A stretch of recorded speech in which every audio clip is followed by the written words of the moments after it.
ən gözəl əməllərdən biri bir qəmli ürəyi sevindirməkdir. İnsanların düyünlərini açmadan öz düyünləri açılmır, bu qaydalardır. Həyat belə qurulub, belə. Əhvazdan bir kişi gəldi İmam Cəfər Sadiq əleyhissalamın yanına, Mədiniyə. Dedi ki, vergilər belimizi qırır, mənə 10.000 dirhəm vergi yazıblar.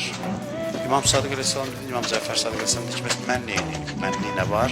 Dedi ki, oranın hakimi sizin dostlarınızdan, yəni sizin dostlar bu mənədəki tərəfdarlarınızdan, Əhl-i Beyt tərəfdarlarından. Ona bir söz deyərdiniz, mənə çox vergi yükləyiblər orada. Yazır, Bismillahirrahmanirrahim. Gülə-gülə. Sağ olun. Sağ ol.